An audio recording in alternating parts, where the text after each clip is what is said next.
Hear you, and they can hear me. Bonjour.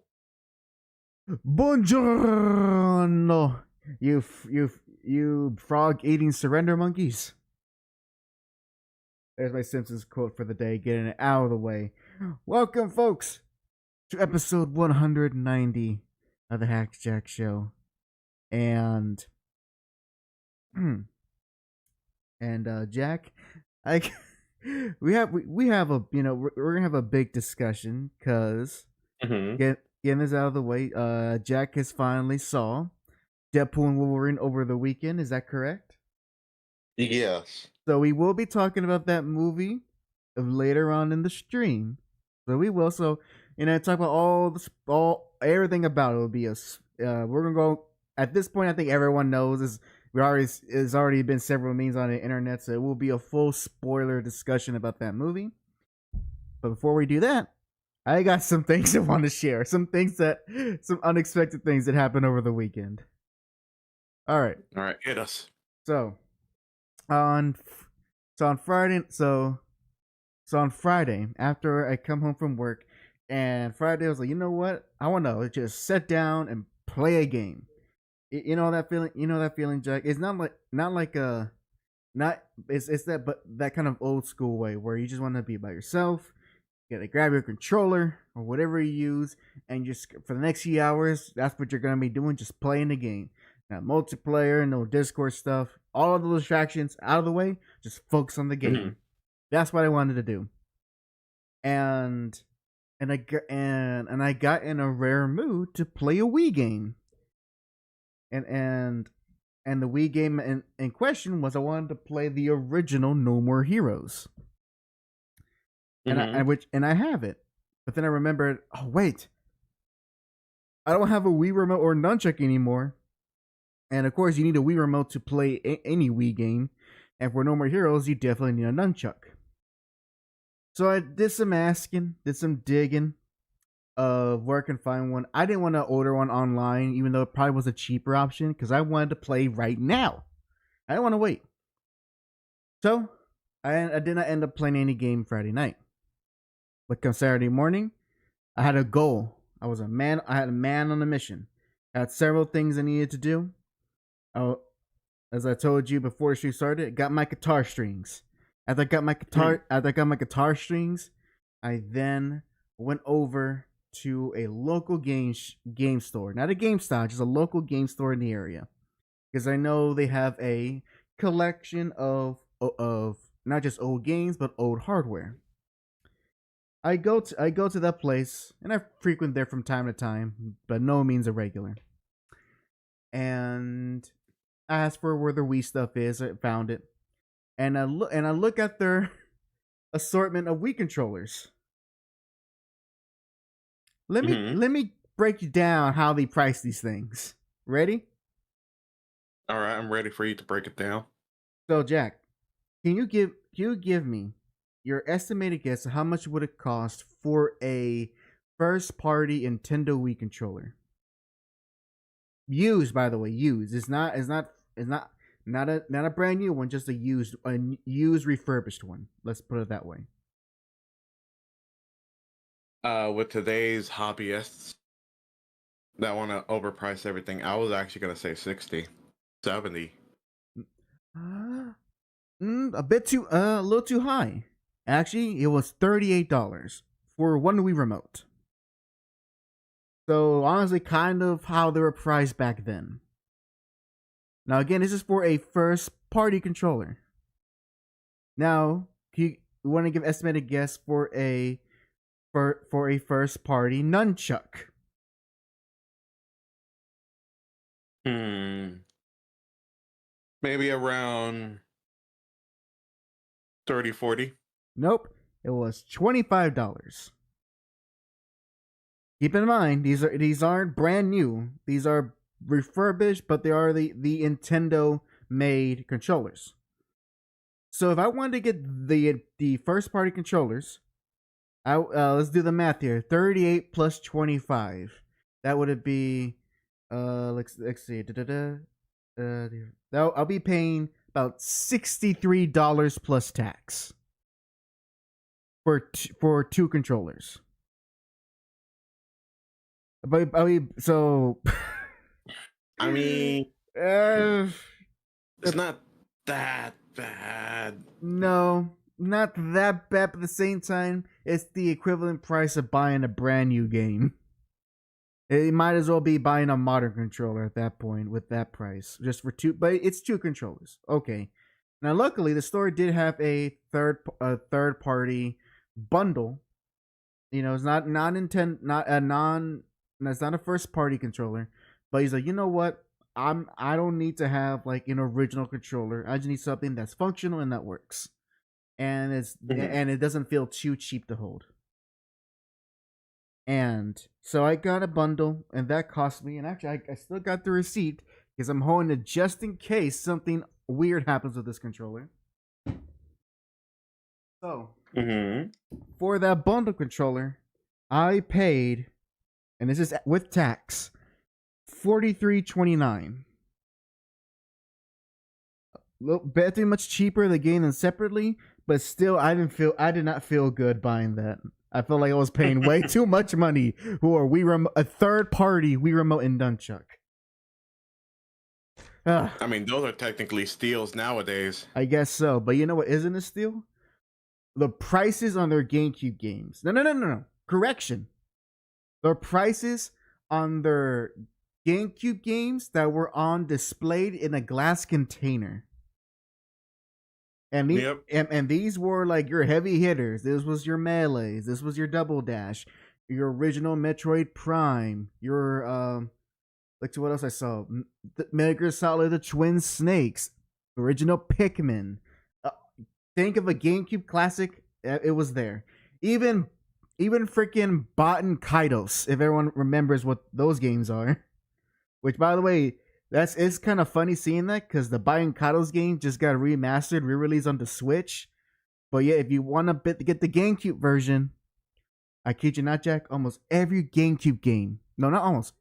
No. Almost every GameCube game in that glass container cost more than $100.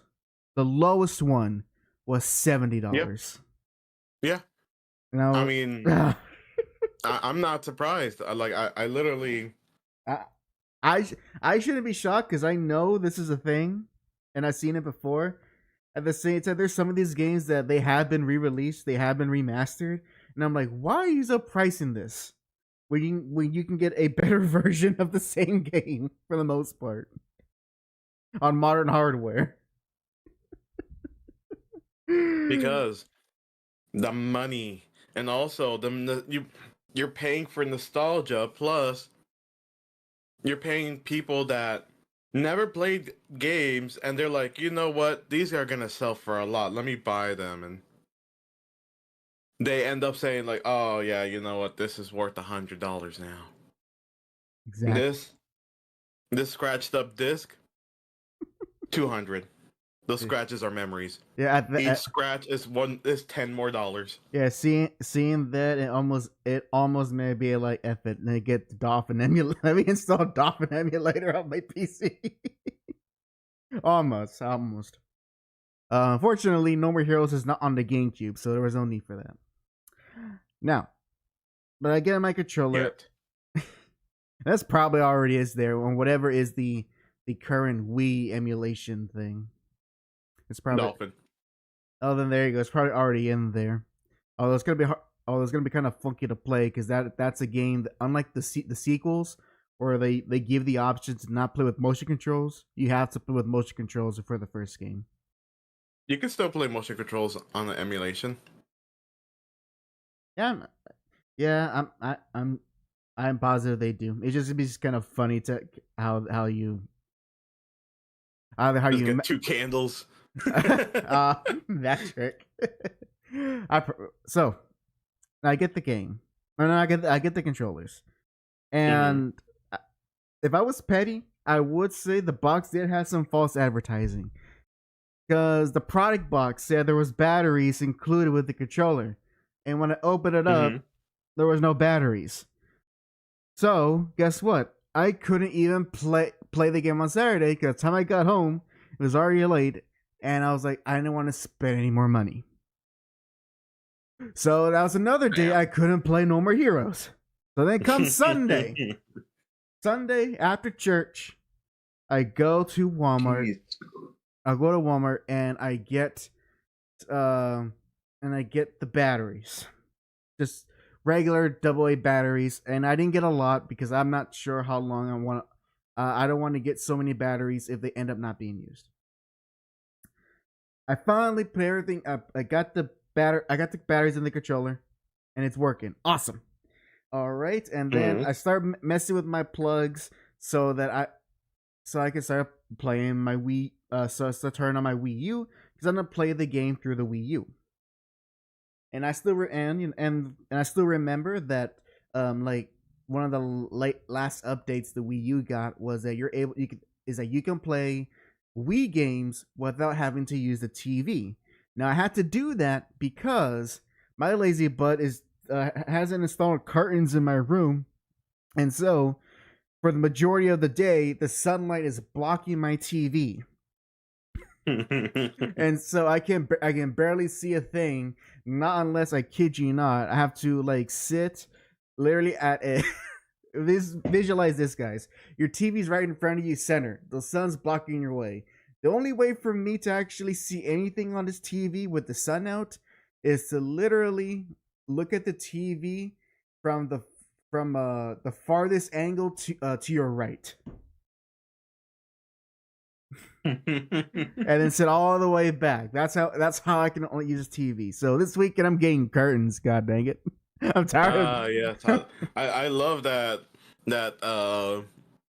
shower, or no, the bathroom sink view of a video game. I love it. Exactly. If it's not there, then you're like literally inside that closet, just like, all right, I guess this is where I'm close. This is where I play. I'm close to the closet. So yeah, this is where I'm getting curtains. I'm tired because I'm tired of dealing with this. I'm tired of it. All right, so I was like, okay, let's. Johnny says if you turn off the etchy, the sun goes away.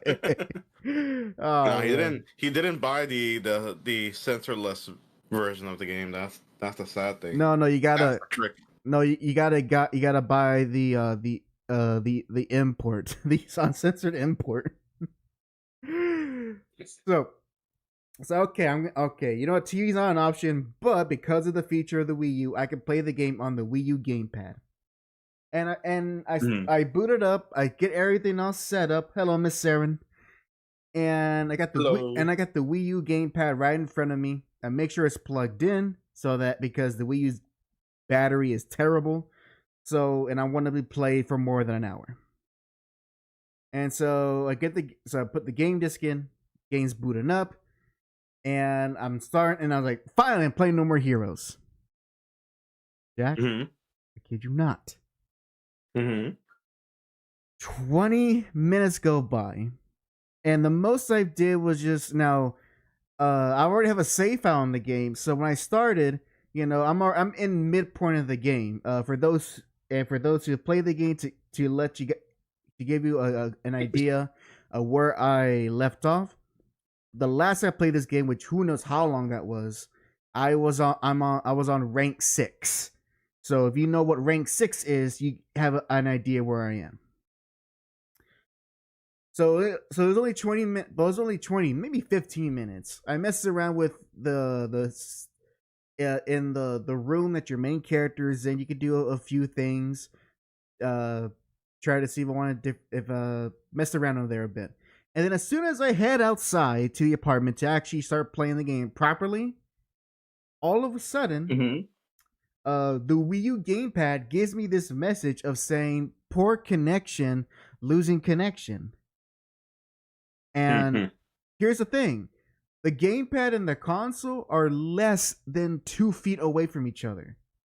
No, they're less than a foot away from each other. They shouldn't have this problem. And I'm like, oh no. Is my Wii U finally crapping out? Is it the end for my Wii U? Well, luckily no. But then after some searching, I realized what the problem was. Because I couldn't properly turn off my console. And on the Wii U console, on the power button, there's a little light that that tells you. So if it's a red light, that means it's off, but it's like it means off. If it's a blue light, that means it's on. The light that was showing me was a blinking red light. I'd never seen a blinking red light on the Wii U, so I was panicking. I'm like, what the heck did I do to my system? And I did some research. And I did some research, and it gave me multiple things from either the fans are dirty, or literally some adhesive was melted inside the console that needed to be reapplied. And I'm like, oh, I am not gonna be digging into my Wii U's guts just to put in some adhesive. But then, I can't put that thermal paste. Exactly. But then I found a interesting solution. I saw one comment that says, like, that apparently, and I can now confirm this, the Wii U console cannot be properly powered if you plug it to a power strip. Huh. The Wii U, I repeat, the Wii U cannot be, work normally if you plug it into a power strip. So that means that this dang piece of junk has to be directly connected to my home's power in order to operate.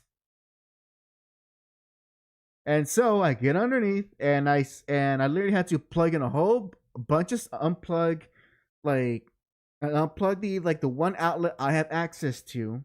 I had to unplug my power strip, put the Wii U in, and had to make sure that the gamepad charger is also plugged in because of the abysmal battery on the gamepad. And then after all of that, I could finally play it with no issues.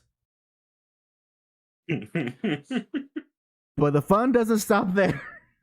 Oh.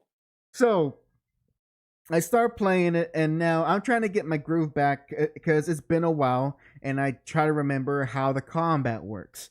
And again, the first No More Heroes is a very motion control heavy game. And so because of that, I don't know if it was the gamepad, I don't know if it's the third party controller, or maybe just where I was positioning, but the gamepad, despite its camera that has in it, it was having a hard time reading my controller. And so trying to do so I can walk around, interact in the environment, no problem. But using the motion controls, that was the first time that I felt like one of those YouTubers who back in the day that always complained about motion controls. For the first time, I finally had that experience where like a game frustrated me because of motion controls. And only 10 years later. Exactly. Which means those YouTubers back then were full of shit. Anyways. They were ahead of their time. Or behind their time because they didn't know how to play. Now, here's the thing. I was working with it. I was like, all right, I can deal with it. But then, I kid you not, I entered a very frustrating part of the game, and guess what? It wasn't even like a proper mission or anything like that. It was literally like one of the mini games. So, in the first No More Heroes, you can level up your health and stats by going to the gym. And you spend money to do these workouts where basically either you mash a button or you shake a controller. I kid you not. I spent almost like 5 minutes trying to do this simple mini game in which all you're doing is trying to do squats. And here's how you do it, all right? Ladies and gentlemen, have your hands in front of you right now. On your left hand is a nunchuck. On your right hand is the Wii remote. To do these squat exercises, all you need to do is just move your arms in tandem up and down to do a squat. That's it. Mm-hmm. And this is supposed to be a simple exercise for the game. It's not one of the harder ones, just a simple one. They just move your controllers up and down, and you're supposed to do that 20 times within the time limit. The Wii U gamepad was so poor because maybe where I was sitting or how close I was. I don't know what it was. It was having such a hard time trying to read my movements that I kid you not, I replayed that mini game like about 5 or 6 times, just to complete it, because I would always not do enough before time limits, because there's a frustrating thing will happen where I think I'm in a groove. I'm like, okay, 1, 2, 3, and then the gamepad can't read my controllers, and I'm look like a maniac trying to move my arms up and down as fast as I can, and the game's not reading me. The game really wanted you to actually do squats. All basically because here was the solution. So I'm sitting in a chair trying to play this game on a table with the Wii gamepad. I realized that maybe that I got a little bit more better read. My arms are a little bit up near my eye level. So I literally I stood up.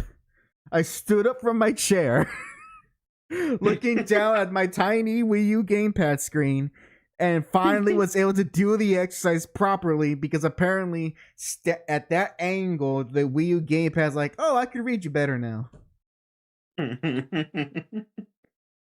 And after that, it was like, I was like, I did it. Was it worth it? Got a little bit. I got a little level up. And in real life too, I guess. But then the cherry on top, and this is a big and this is a spoiler. So I do all of that, and in No More Heroes, each between your rank missions where you're trying to go up the ladder of being the best assassin in the world, you literally have to do a bunch of odd jobs in between. And so for most of my playtime, I was doing part-time jobs to get the money. And the way the game loop goes is, you get the money you need, you send the money to the organization, they then send you information of where your next target is. So after all this frustration of trying to play this game, and after all this frustration of the mini game, I'm finally ready to go on to the next rank mission. I sent in my money. It's like $350,000, basically. And then I go back to my room for the next cutscene to start. And the cherry on top is, Jack, the game messed with me. I didn't even go on a ranked mission, because the 6th ranked mission doesn't exist. Literally what happens is your character is waiting for a phone call to be told where his next assignment is, and he gets the call based from another character who is basically the person in charge of giving him assignments, and she's literally having a party in Ibiza. And you're like, huh, where'd you get the money to be partying out all the way over there around the world? I wonder how you got that money. And she is like, oh, and she's French effing. So it's otra vez. Oh, it's so much fun in Ibiza. I know it's not a French accent, but she's foreign, whatever.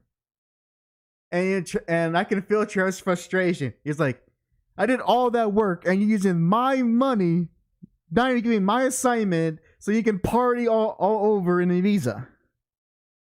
And then that's where it ends. And then now I'm on the 5th rank mission. So I didn't even get to have a cool boss fight or do anything cool.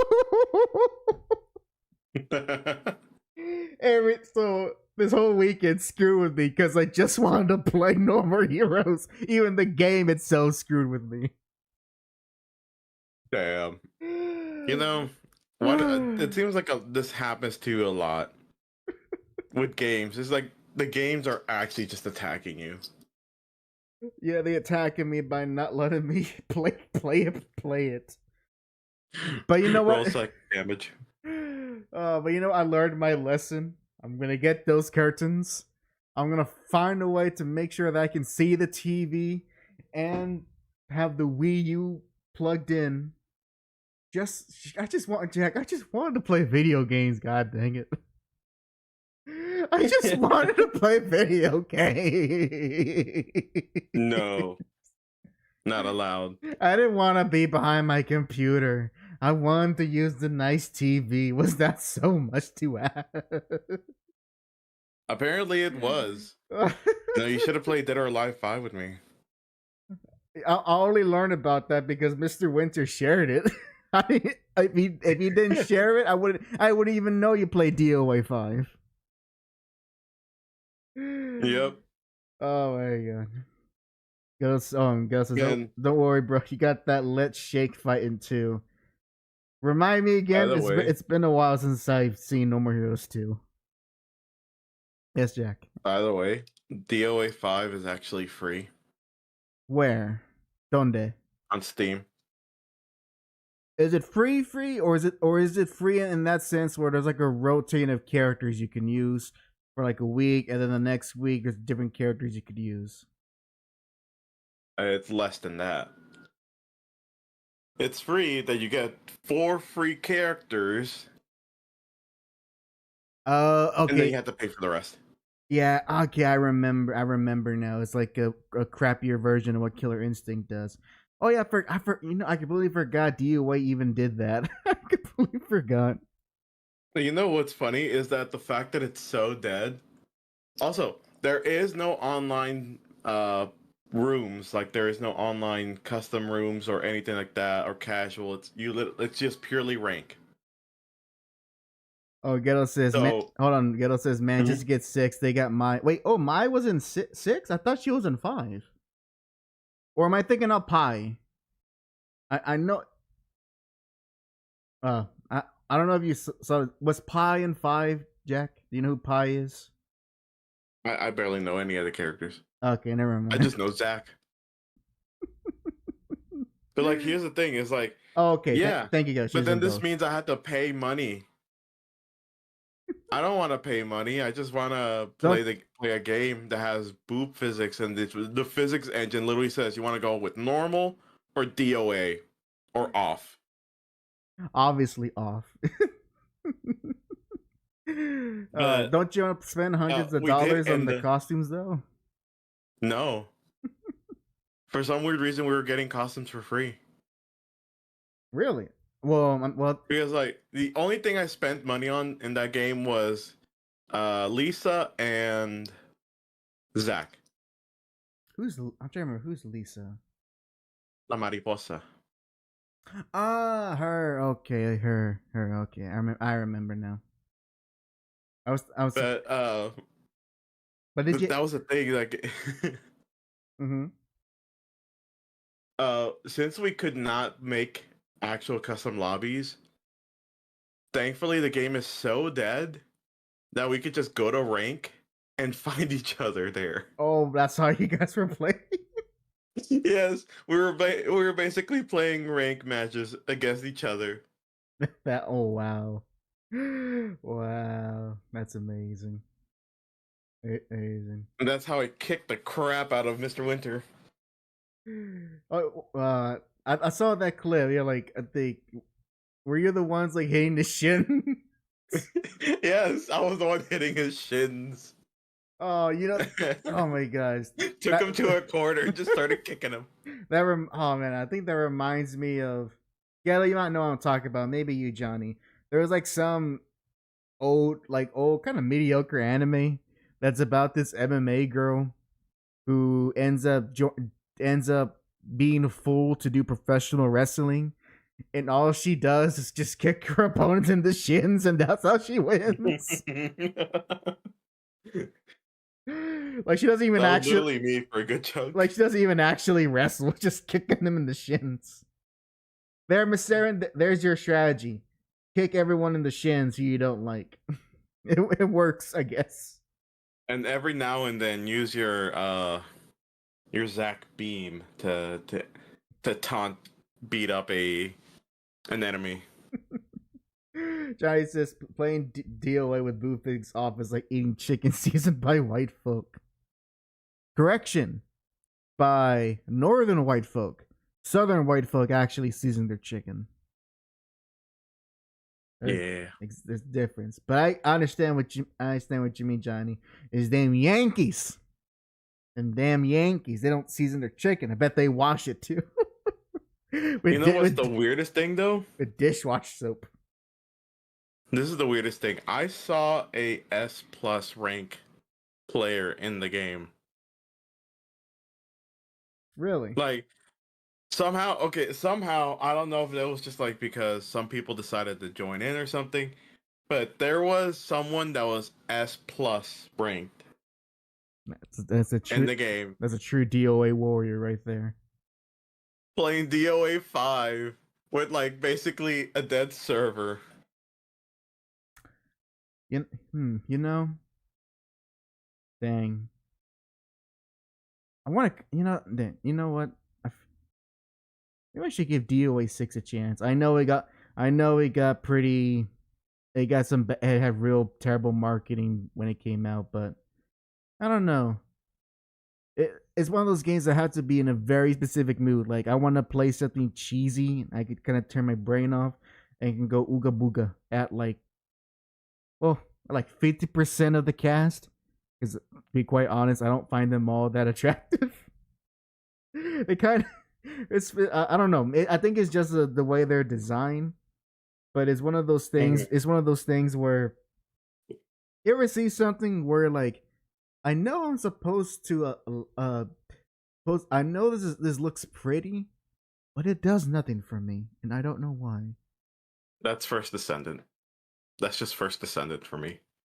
Like literally, the only thing you can say it's pretty much it's tasteless. It's like, yeah, in First Descendant they have a bunch of costumes that have like a bunch of skins that literally show a bunch of skin, and I'm just like, this does nothing to me. Yeah, I guess that was always my thing with DOA. You always found for a game that's very that sells itself on sex appeal. It sometimes I just find it kind of dull. And it's like if I want to play a 3D fighting game that's fun, I'll play a Tekken, or back then I'll play a Soul Calibur, or if I really want to hurt myself, I'll play Virtua Fighter. But when I want to just be loose and just have fun, I think DOA would be a good choice, and also it would be nice to see to play Mai. I don't know about Kula, but Kula's alright. She ain't no Mai though. Sheer Nui. Yeah, it is definitely. I mean, I'm not gonna buy the game. I'm really just gonna play the 5, and that's pretty much enough for me. Yeah, well, you got what you got out of it, and then you're like, all right, I'm done. I washed my hands of this. Now to play a real game. Best $8 I spent for 2 characters to never play them again. Johnny says we protect Kula in this house. Oh, I didn't realize. Okay, Mr. K Dash. All right, I see how you whiz. You know what, Johnny? Why don't you just call yourself? Then you started Johnny Cage. And then you started your K Dash. Also, after which Dead or Alive was the most popular in the Xbox 360? Was it 3? That was 4. That was the one with the female Spartan. Gotcha. Looking back at the Dead or Alive, like how they have the map transitions or arena transitions if you knock someone over. Yeah. I'm like, they really wanted to actually jump the shark on this one. I swear the transitions are so jarring that you kind of forget that these are people punching each other to death. Exactly. Like literally, one of the maps is you just casually fighting the guy next to you in a war zone. like an actual war zone. There's tanks behind you. They're shooting at something on the other side, and you hear the people in the tank going like, "You are in a restricted area. Please leave the battlefield immediately." And you're just like, "Nah, let me gotta go. let me do some." You gotta go a few rounds right now. Yeah. The Or you can be on top of a unfinished building, and somehow you smacking someone on next to a support beam breaks the top unfinished half of the building, causing them to stumble, and then like grab on the ledge. They end up dropping down to God knows how many stories. And then not just that, if you do something else there and smack someone next to a car, the car pushes up against the building, hits a support beam, a beam, like an actual steel beam, just comes down, crashes right next to a car, explodes, and you still don't die. Hey man, that goth Lolita lolly's made of stern stuff. There is literally one where a vehicle was flying through the air and somehow mid jump, it finds you and explodes on you on contact. Yeah, you just gotta appreciate Tecmo Koei games to just do the most outlandish things. But you know what? There is also something else that also is something that's very outlandish and over the top. And I think you can see where I'm transitioning to. Ready to head for tonight's main discussion?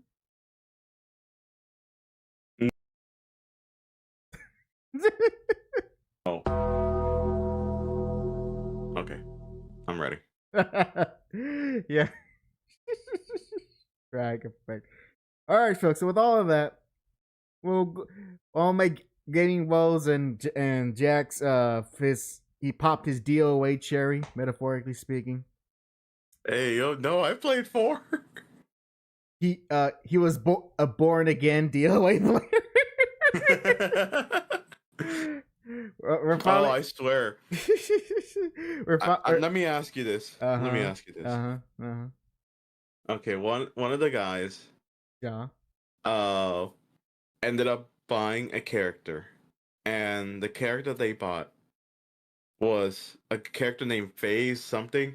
Basically, it's the girl that looks like Chaos from Sonic. Just a jelly girl. Oh, that thing. I think she's a boss character. Oh, she's the boss character. Yes.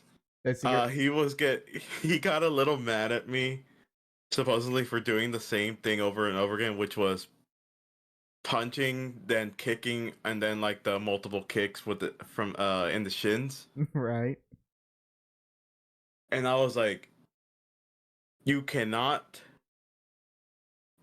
be serious that you're mad at me for supposedly doing the same thing over and over again, when the only string that I keep seeing your character do is punch, punch, punch, punch, punch, punch. No, you don't get it, Jack. And like, yeah, it's doing different I'm doing different inputs. I'm like, yeah, but it's only coming out as punch, punch, punch, punch, punch. So, but all I need to do is wait till the end of your punch, punch, punch, and then punish, and then I can punish. No, you don't understand, Jack. It's great when I do it, but it's unfair when you do it. That's how it works. Yeah, so like he's got to play Street Fighter EX3. Oh man! All right. So with that discussion done, now we're on to the main event, and that is going to be our full spoiler discussion of Deadpool versus... No, I'm sorry. I got Marvel's CAC on my mind. Deadpool and Wolverine. Jack saw it over the weekend, and I saw it the weekend prior. And of course, if you have been online, the movie has been practically spoiled, so everyone should at least knows what happens in the movie and all the neat stuff that's in it. So, without further ado, let's go ahead and go into a proper discussion, review, and share our thoughts and opinions on the third Deadpool movie. So right off the bat, Jack, I want to ask you this question. So first off, did you have fun? I did. I was actually surprised because, I mean, it's just the fact that I got so burnt out of Marvel movies and the way their direction is. I wasn't even thinking about watching this one, but my brother did really want to go watch it. So yeah, I was pleasantly surprised that I Now, enjoyed it. so then comes the next question. Well, two questions. First, did you see the other two Deadpool movies? And as well, what was the last Marvel movie you saw prior to Deadpool and Wolverine? Yeah, I did see the last two Deadpool movies, of course. Uh, the last Marvel movie I watched was, I think it was Thor: Love and Thunder. Oof. Yeah, I think that was that last. I think that was last year, or at least the year before. So yeah, my yes. brother wanted to watch it. Oof. I bet he regrets it. He better regret it. So yeah, and of course, with I still got to get around to seeing Guardians 3 because I had heard a lot of good things about it. Aside from that movie, a lot of the Marvel movies post Endgame and the TV shows have been very, very, very miss. So with Deadpool Wolverine, we've seen a lot. We've seen that is undeniably a certified hit because number one, as of this recording, the film has grossed over $1 billion worldwide, and it is now one of the top rated R-rated movies, highest grossing R-rated movies of all time, right up there with right up there with I think it was what was the highest grossing R-rated movie of all time? I forget what's the number one, but I know it beat Passion of the Christ. Because for the longest time, The Passion of the Christ was the highest grossing R-rated movie in the world. Damn, I didn't know that. It's been dethroned now by something. I forget what was by something else, but I don't remember at the moment. But now it's Deadpool and Wolverine, which goes to show that people really wanted a movie like this after what Mars is pointing out, the fact that it's made this much money, and of course, with not only that, with all the stuff that was in the movie too. And before we continue on, see in the comments here, Johnny says, "Oh heck, mental note: Venom War was good reads. Surprising, I know. Really? You know what? I'll put if I'll give it a shot. It's been a while since I read a Venom comic because of Donny Cates, and less said about that, the better. So maybe a good time to get back to Venom, or at least to read that arc. I'll be right back. It won't take me too long. No problem. And he also says, "Oh wait, you're talking to Johnny." So now, so right before Jack comes back, I can go ahead and share my thoughts and opinions, and it'll be a reiteration of what I've shared on my server. And I don't think did I share it on not Facebook, on X. I don't think I did. So pretty much, I had very much fun with this movie, and there was a lot of things that I enjoyed of it. It is a mess of a movie plot wise.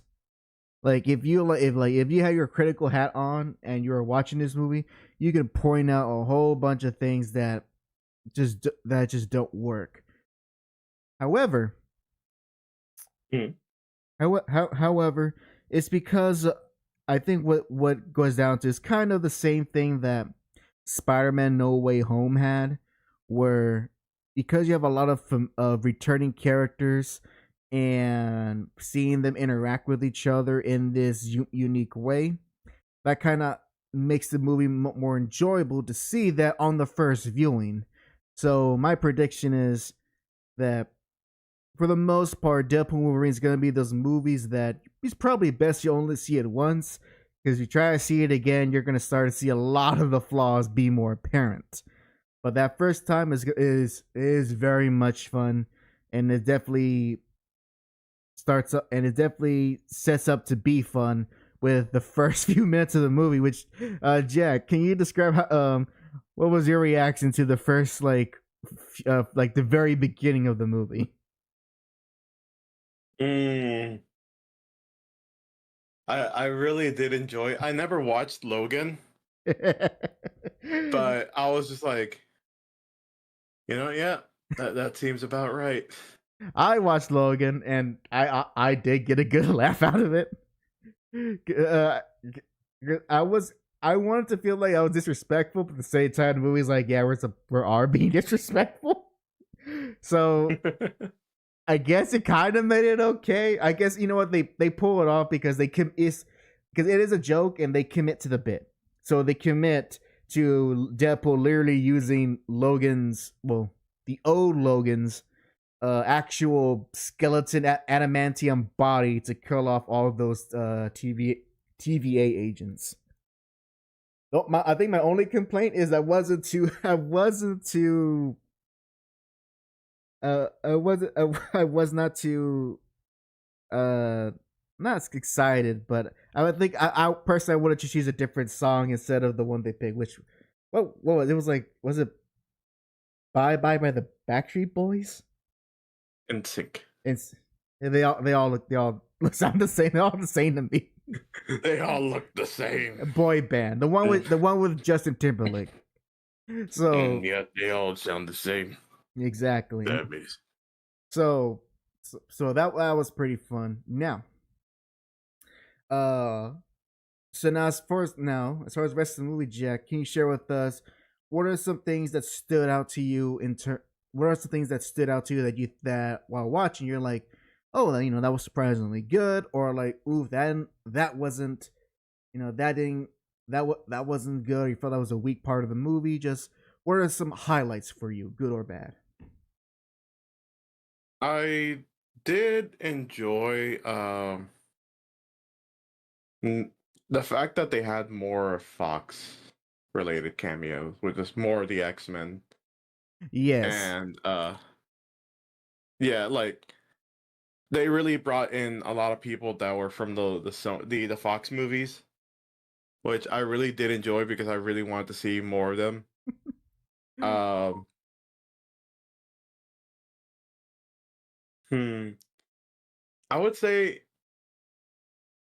it was good in the fact that it didn't need to go too deep into like the TV show lore or like some lore for other things. Didn't have to go too deep. It was just deep enough to where like, okay, I, I could see what this is. yeah, I appreciate that too. I didn't have to watch although I do find it funny that that in the movie they mentioned the specific episode of Loki in which all of the multiverse stuff comes from. But I am glad that I didn't have to watch that show to understand what's the conflict or what are the elements at play with Deadpool and Wolverine, because the movie literally explains it to you, because they're not going to assume you watch Loki. and and to your point about the Fox stuff, with the exception of one character that Gus pointed out with Blade, he's technically New Line Cinema. Um, yeah, it is very apparent when you watch this movie that this was like a final send off to the Fox universe of X-Men. I love that. I love it when they go into the void and the first thing you see was a decrepit 20th century Yeah. Very just much dismantled, ruined.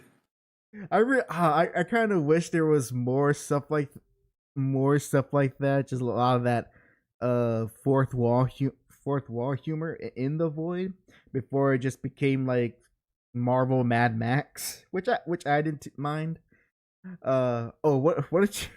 What did you think of that moment when with the reveal of the Human Torch? How did how did you feel about that moment? Man, I'm kind of sad because it took me forever to realize that, or not realize, but more like remember that Chris Evans first, or maybe not first, but like one of his big roles was being the Human Torch. So like throughout the whole time, I'm like, why is Captain America here? I'm like, oh yeah, I forgot Human Torch. As soon as he's like, flame on, flies off. Exactly. Now with Ghetto, I was a bit salty because you know he and I, you know, he's the bigger Fantastic Four fan than me, and so we kind I is like, you know, a little bit more FF representation, and I would say, you know what, let's go a little nerdy here. Ghetto, do you think Pyro actually could have been Johnny? I highly doubt it. You know, like, yeah, he's a mutant with pyrokinesis, but Johnny his fire comes from cosmic force. I would think his power would be better than Pyro's, but that's just me. And it's favoritism because no one cares about Pyro, and the fact that he's the one that got the drop on Johnny, it kind of upset me a little bit.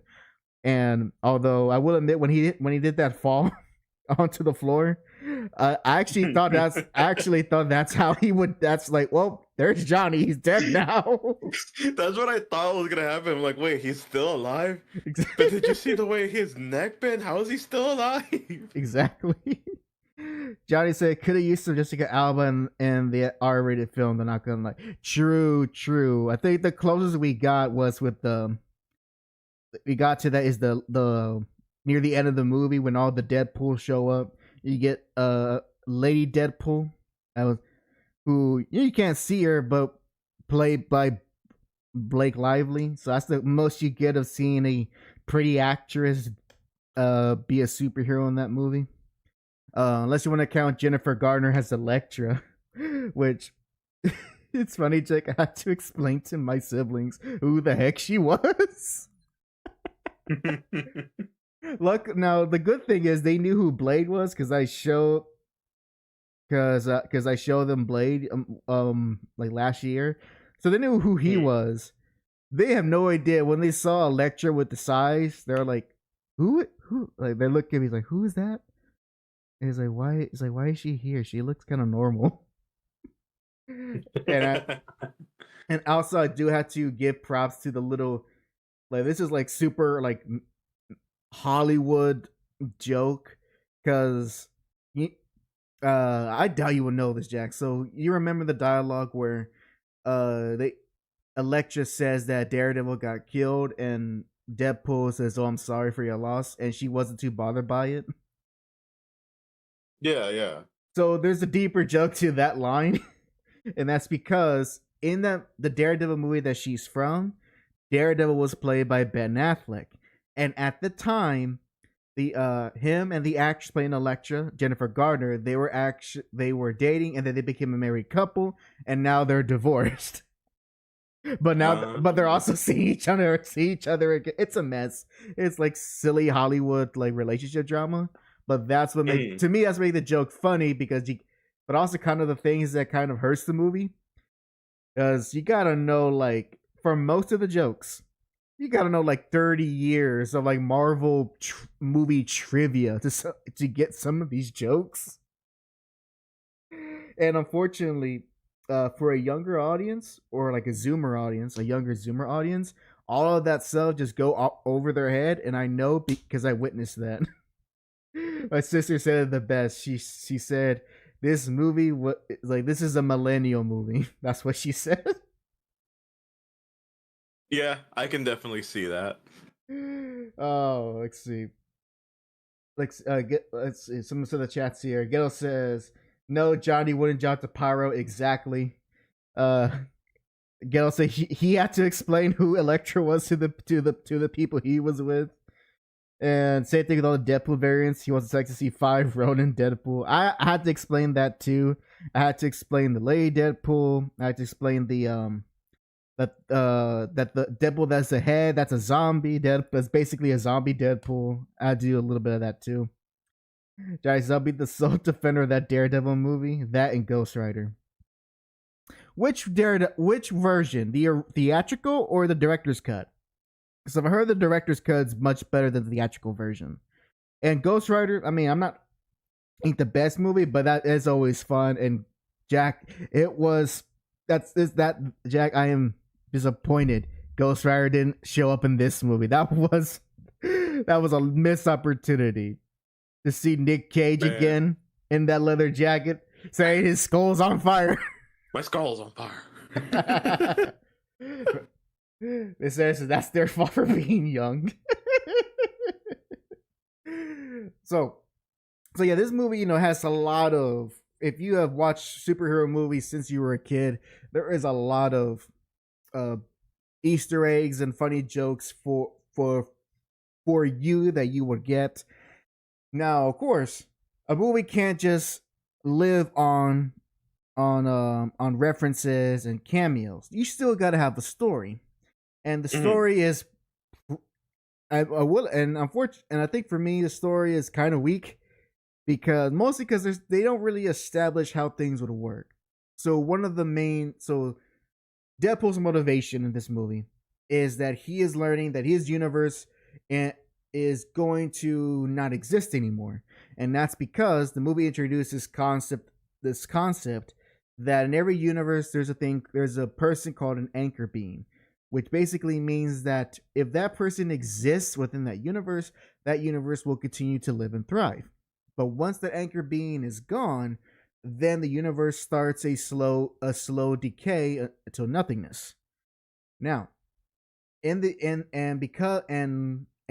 Fox universe that this movie is set in, Logan, our original Wolverine, he was the anchor being, but he's now dead.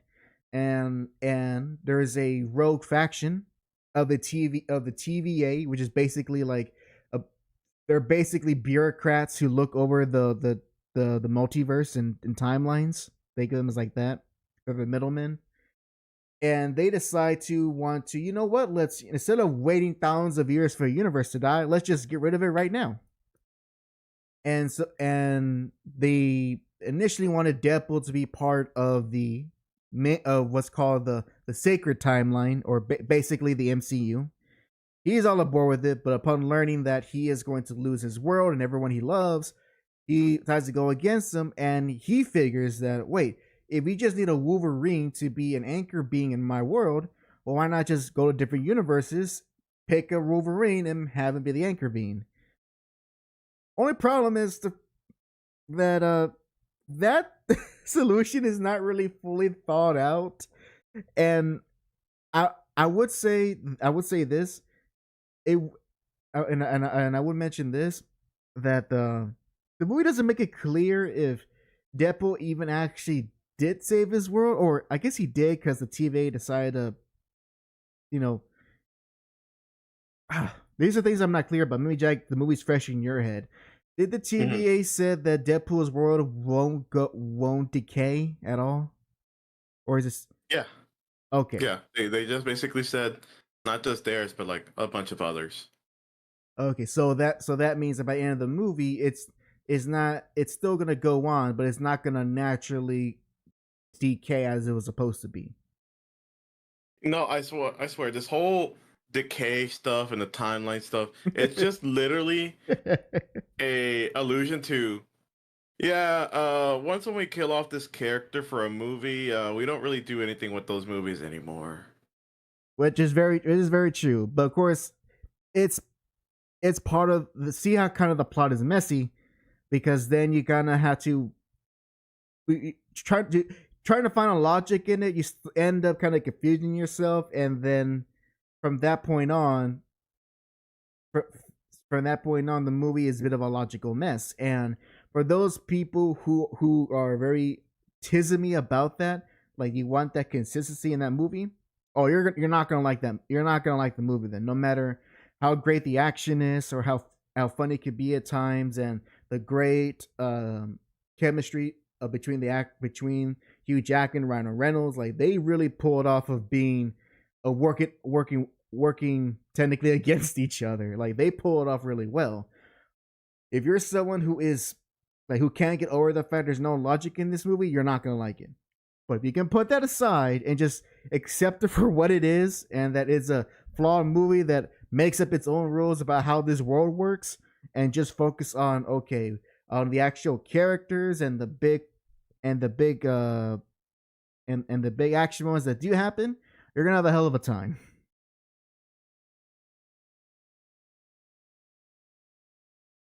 And like, I mean, I didn't really see too much problem with the like. I knew the I guess the goal was gonna be dumb. Like literally the fact that even it they basically forced a villain throughout the whole thing because if the TVA agent went, oh yeah, it's gonna take 1,000 something years till your universe decays. I'm pretty sure Deadpool would have said, okay, yes, let me go in the sacred timeline, because he was already with that notion. It's like, oh, okay, if it's 1,000 years, I could just like wait till everyone else dies, pretty much. I guess so, but it also shows that Deadpool is not really that. He's not the smartest. He's not the smartest one. So he, I mean, so you know, yeah, a lot of these decision things are either things he made purely out of emotional response, or or like a decision he didn't think too hard on. He just commits to it. Hence why a lot of this stuff happens. I would say I do love that in the middle of the movie where he goes to, as he's trying to find a Wolverine, he goes through all these different versions of Wolverine yeah. that are basically just like are he goes through basically different storylines from the comics, which I very much appreciate. I remember my little brother like he looks at, you just remember the scene where Wolverine is crucified on that X. Yeah, Yeah, yeah, he and little brother he wishes to be, hey, it's just like that cover on the comic. I go, yeah, it's exactly like that. yeah. And of course, you see, correct me if I'm wrong, Mhm. folks. I think the one where you see like Logan with his hand, like he can't use his claws. I believe that's the one from the Age of Apocalypse. So where basically it's an alternate. It's a story where it's an alternate future where Apocalypse actually takes over the world, and in it, Wolverine lose. I think he's got like he has like an adamantium, a metal that covers his hands. Efficiency. No, Oh, no, it's a covered his hands so that he can't use his claws. oh. Yep, and it's supposed to be like a dark future where some of the X-Men work for Apocalypse as like his horsemen. The most famous of them being Angel. He becomes Archangel. Uh, Amazing how that whole that all that just became a ED humor, erectile dysfunction humor. Just like, oh yeah, you can't get it up. Okay, okay. yep.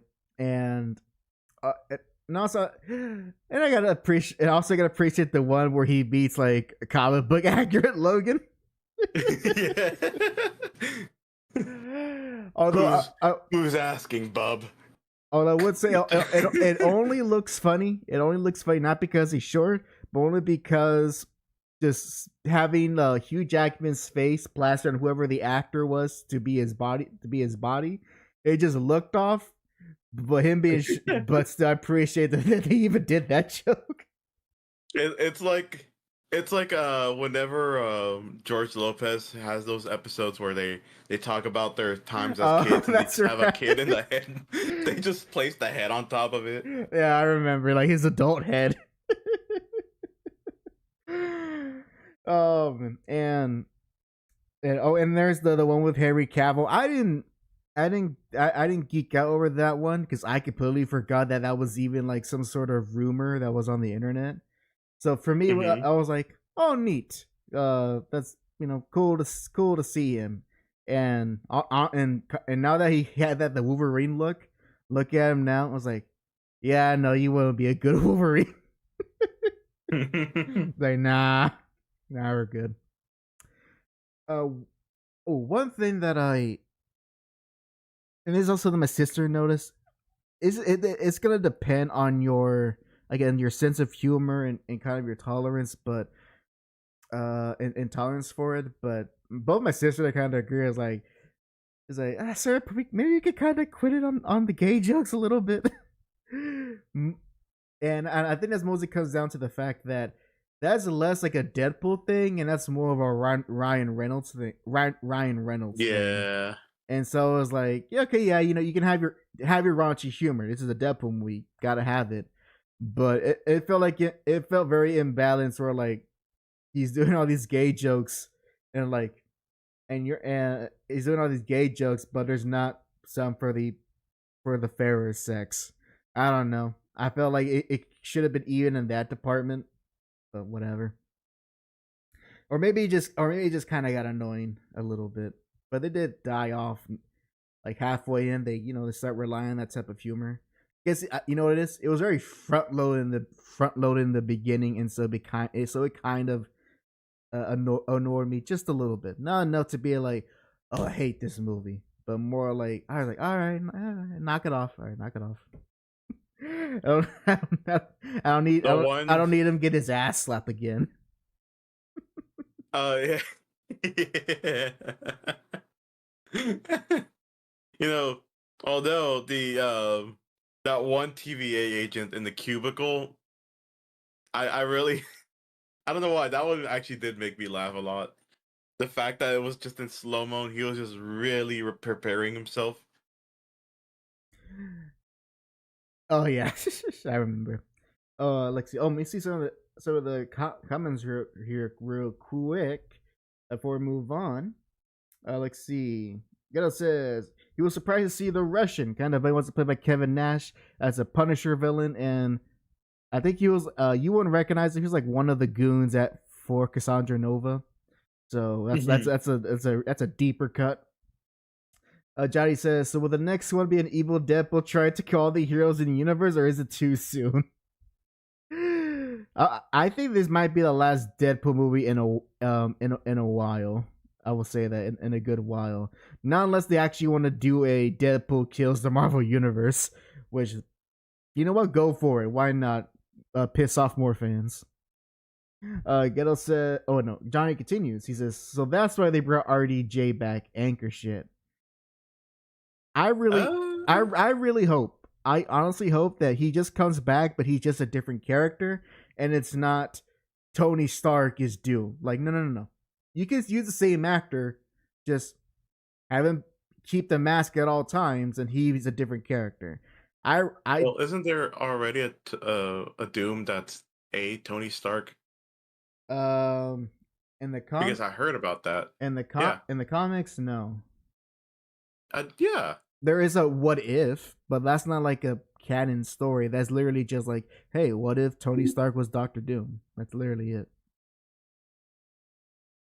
But like, there's no storyline. There's a storyline where Doctor Doom tried to be an Iron Man type hero, but this was when Tony was dead and he was technically an AI, and Doctor Doom was trying to prove something of himself, that he can be a good person. So that's why he has the infamous Iron Man story.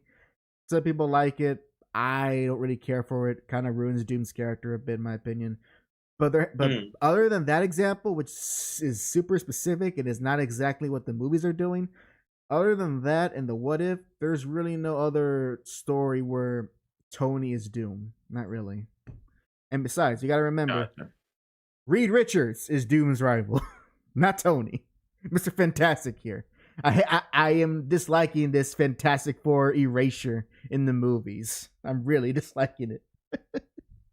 That Fantastic Four movie, it better be good, because because if that movie does not do well and it sucks, then literally the Fantastic Four are unadaptable.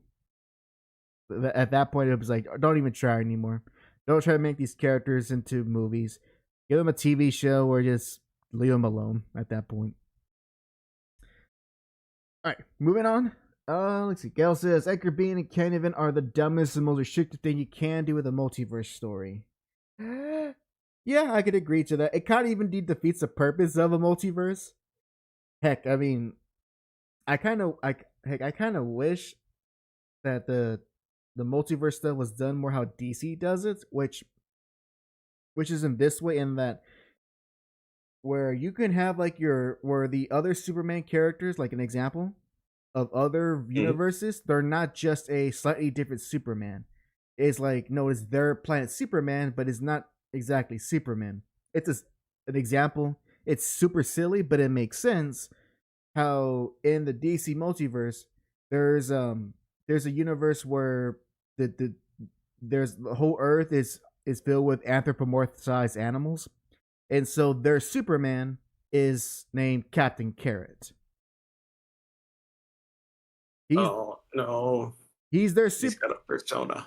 Yeah, no, but it's like an actual like a Looney Tunes character, and and that's how that world operates. And it's not like and he's their Superman, but he's not like an exact copy. He's still his own thing, and so forth.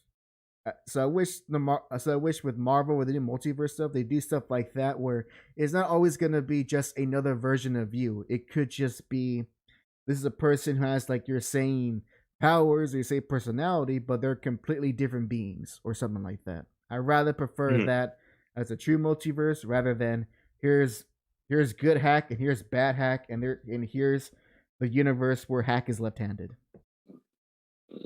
Oh no, there's a universe where I'm right-handed. Exactly. And here's the other one where you're ambidextrous. The Dark Age. Let's see.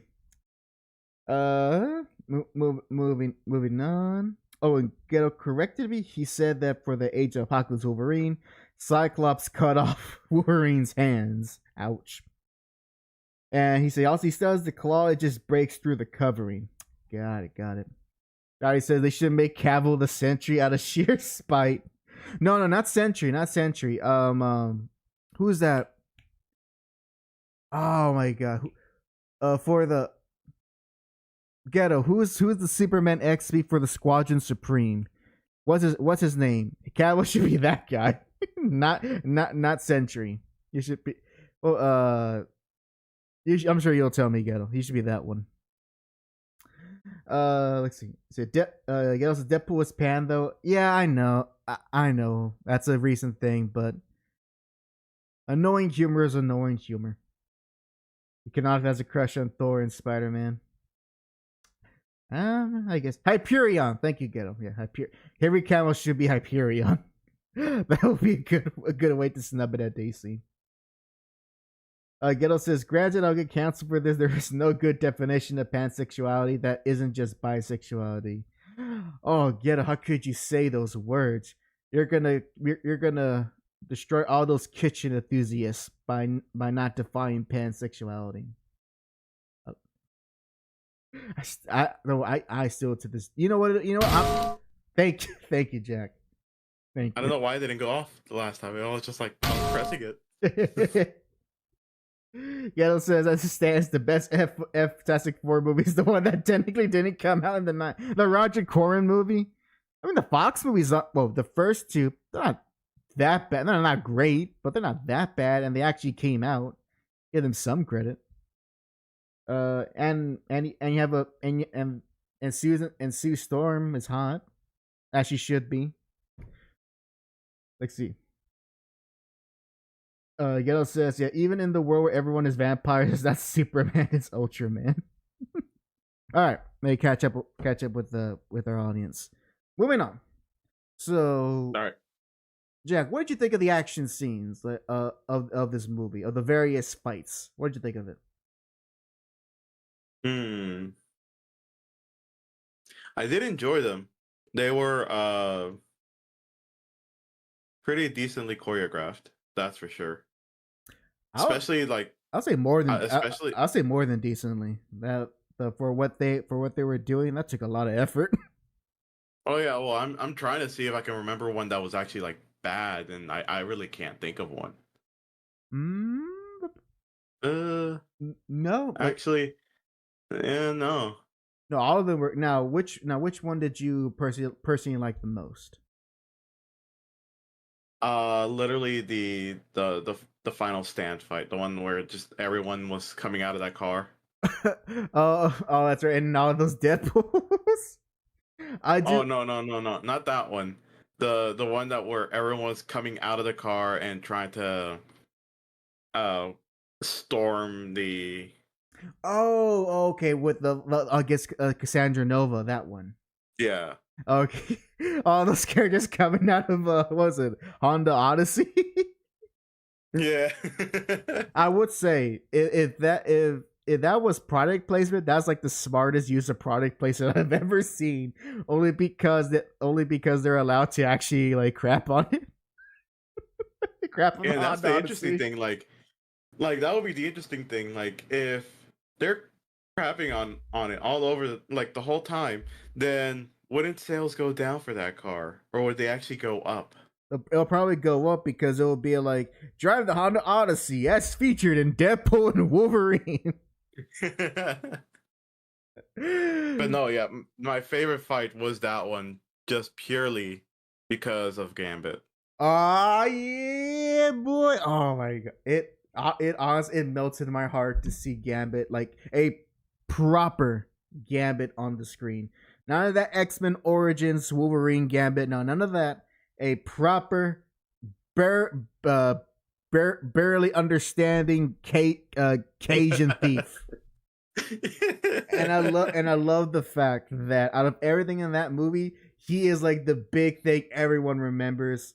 Like it is and he is in that movie for a good amount of time. Like, he didn't steal the show, but it's one of those things where when he was on camera, you were paying attention. And I do gotta say Channing Tatum actually did really really well with that accent. Yes, very much, and I'm also very glad that that he looks like Gambit. Like He got what he wished for. I think he was really really wanted to do Gambit for a long time, yeah, so he finally got what he wished for. for what I understand, there was supposed to be a Gambit movie in 2020.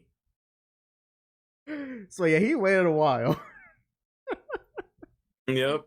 and but and funny enough, like he everyone really liked, like even my going back to my siblings, even my sister was like, she asked, what'd you like about the movie? She goes, I really like Gambit. It's like, yeah, it's like, yeah, that's about right. everyone likes everyone like Remy Lebeau. Like I've always enjoyed, like, this is the funny thing that I don't read a lot of comics or watch a lot of things that would pertain to comics, but back then, even then, I was like, I really want to see more Gambit. Why isn't there any more Gambit? Like literally with the X-Men movies, I'm like, when is Gambit gonna show up? Or like, that's not him. Yeah, the one time he got to be in the movie, and he was like far from actual Gambit. I But like your tags. Just like, okay, yeah, that's fun. Sure. and also just and and also I do love the fact that with the way that they did Gambit, that they didn't shy away to show what he could actually do. For a second, I thought they're like, oh, are they not going to give him the staff? But sure enough, in that fight scene with Nova's little henchman, I was like, ah, yeah, there's a staff. And honestly, it was kind.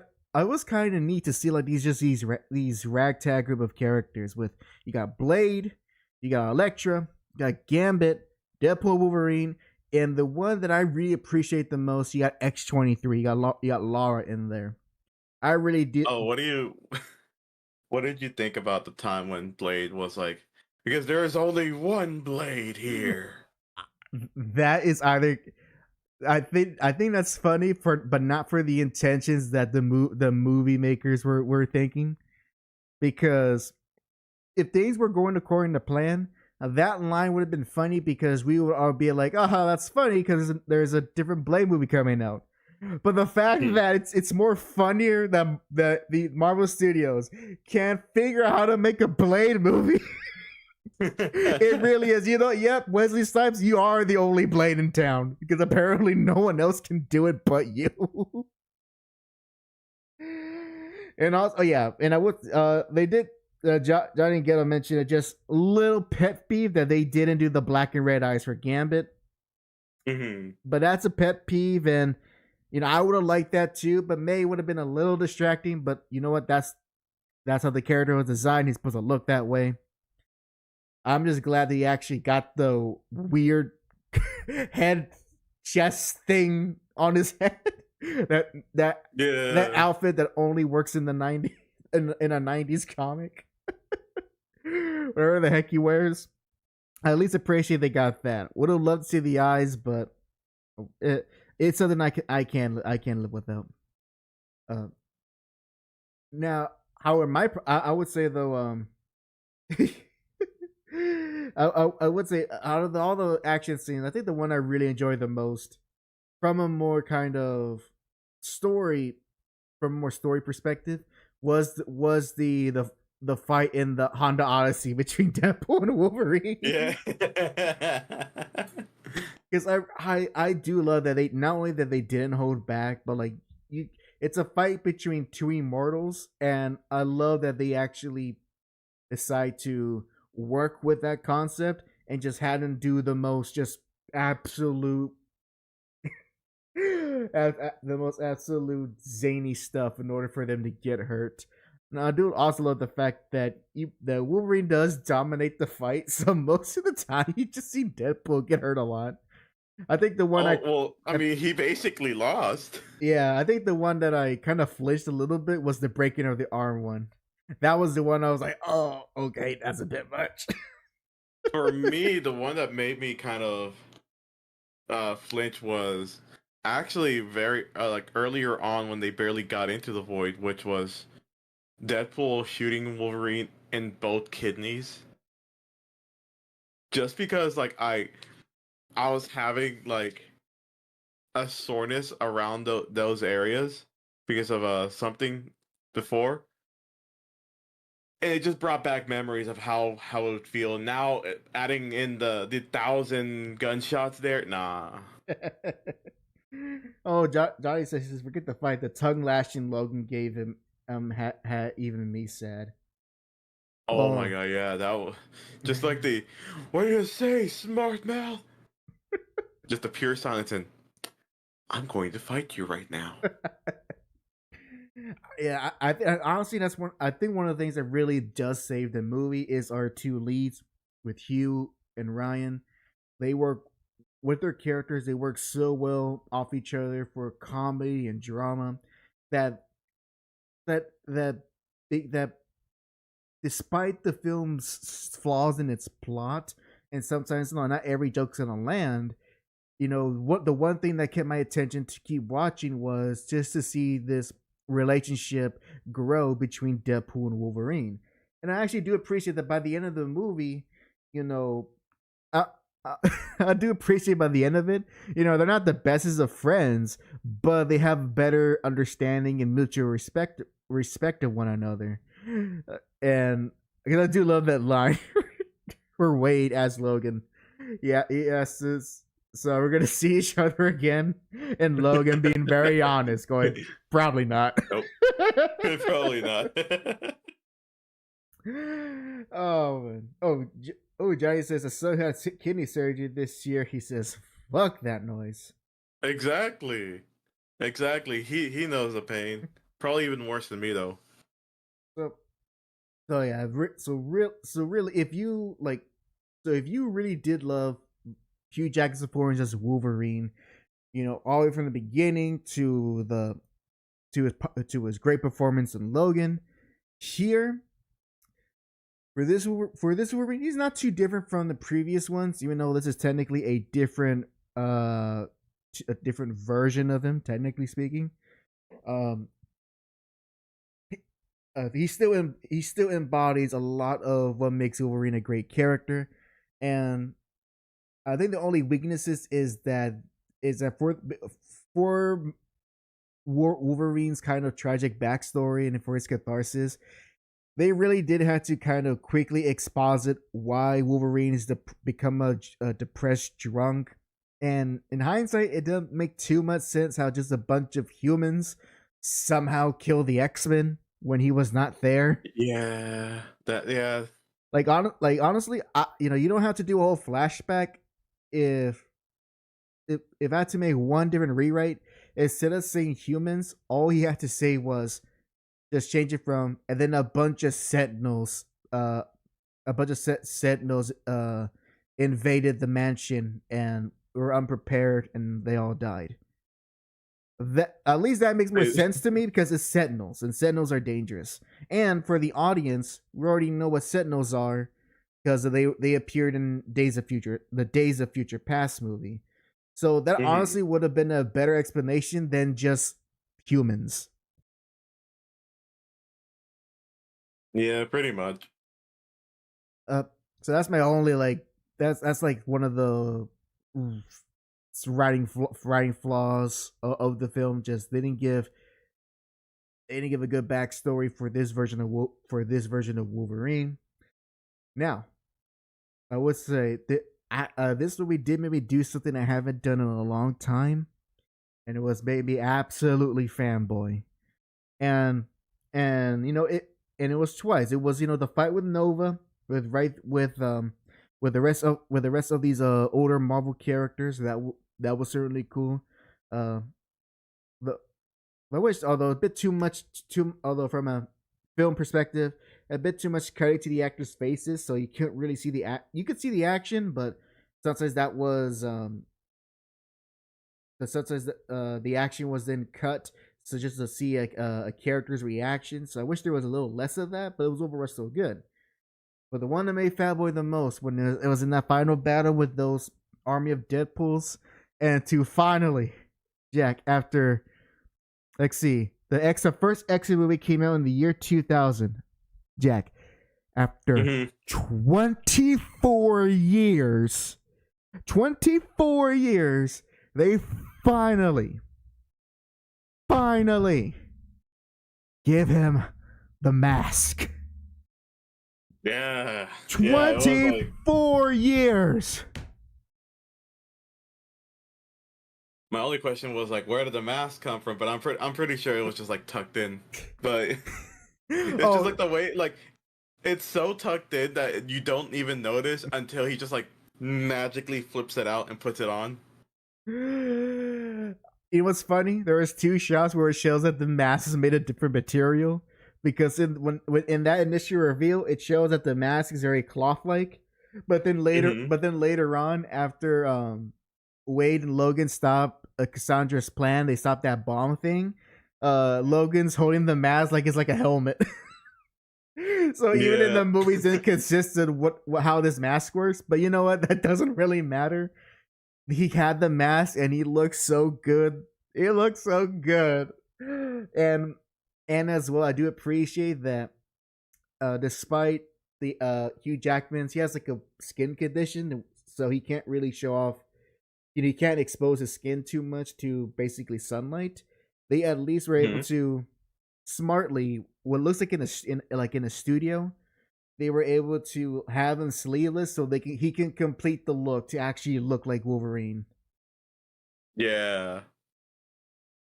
Oh man, and I really enjoy that. And also in that one fight scene, I actually did not mind that they played a Madonna song for that moment. And I loved what was his name then? Goodpool? Oh yeah, Goodpool, the one that's just you see right the nice nice pool. Nice pool, yeah. And it's not Ryan Reynolds. He has a suit on them for Nice Pool. I forgot. I think it was Gordon Reynolds. That's what he named it. I forget. I didn't think the Nice Pool joke was that funny, but I love how it paid off in the end when he died. That was a great payoff. You'll live, damn it, live.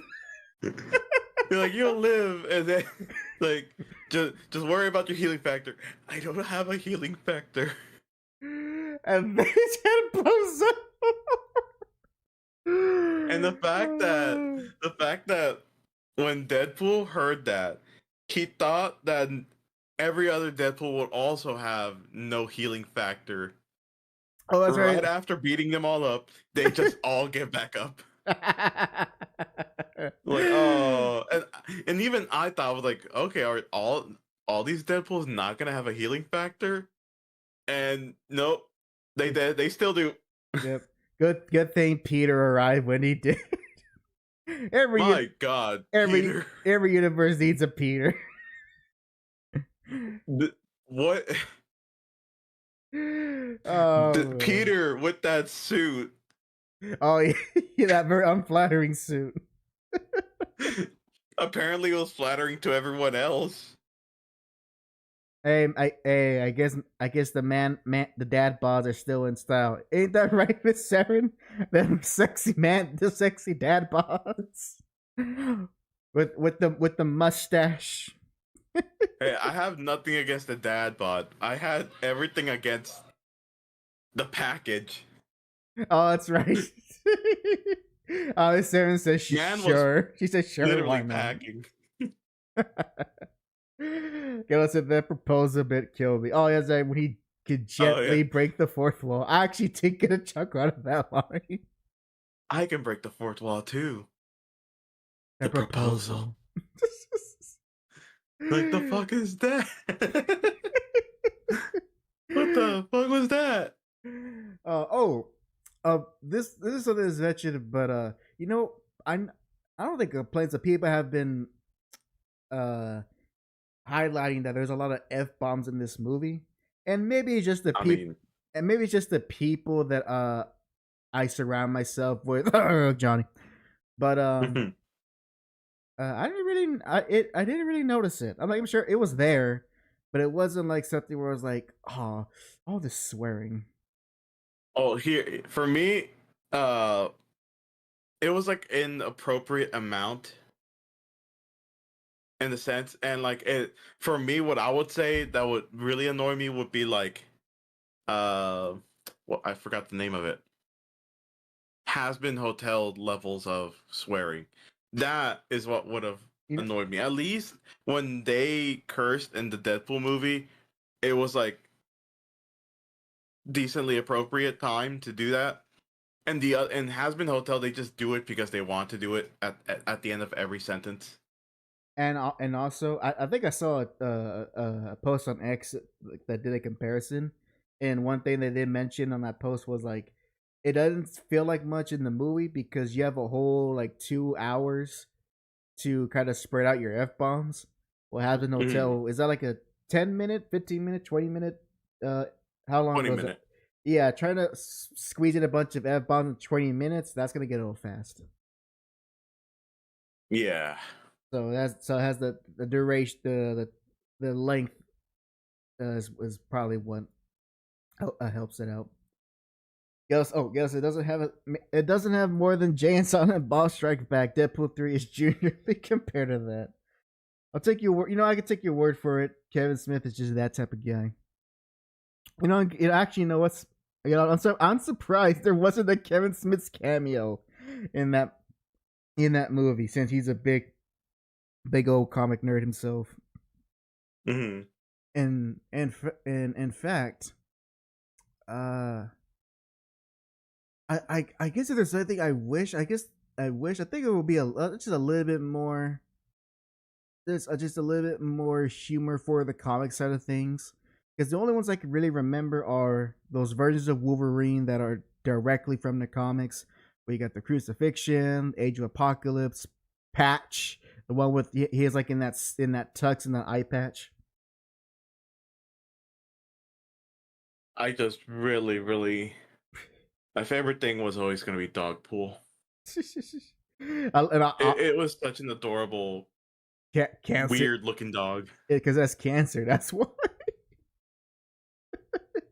That's why the dog's like that. Peggy doesn't actually have cancer, but yeah, I see. Yeah, and there's the Liefeld shoe store, which it's a neat way, but I wish there was a little bit more. I guess in terms of little nudges to the comics besides those bits. But that's just a personal preference. That ain't gonna make the movie better or worse. That's just what I would have done. Let's. So overall, Jack, I guess you could safely say you really enjoyed this movie. Yeah, I definitely did enjoy this movie. Watching it with my brother, we had a good amount of laughs. throughout the movie, and it didn't feel. The jokes did not feel super cheesy how like the Marvel movies were going for. Well, I could tell you why, and that's because the Deadpool movies, they're comedies first, then superhero movies second. That's the problem with the Yeah, Marvel movies. They're trying to be a comedy, even though it's not appropriate with every character. yeah. And I enjoy it too, in spite of its flaws. The only thing I'm worried about is if I try to watch it again, will I still like it? That's my only concern. Because I still love those. Well, we need to find out. Yeah, I'll find out when the Blu-ray comes out. Wait, oh, if there even will be a Blu-ray. Oh, I'm sad. No, dang, I made myself sad. You heard the news about the Blu-rays, Jack? They're going away. Yeah, Sony's gonna stop manufacturing them.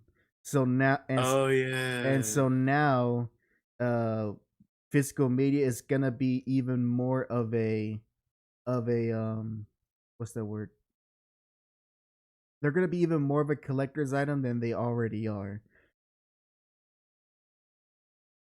So, Damn. because heck, like I remember Best Buy stopped selling physical media, so you can't even buy DVDs or Blu-rays. I think they still have games. I think, but you can't buy movies at Best Buy. And what's that then? And that's just the first store. Once it goes to Target and Walmart, oh, then yeah, that's when you really know. Okay, physical media is not selling, and so all of it's probably gonna be done through online and you gotta be pre-ordering that stuff, which is why I'm right now. I'm gonna try to pre-order the Godzilla -1 Blu-ray because I like that movie and I want to actually own it.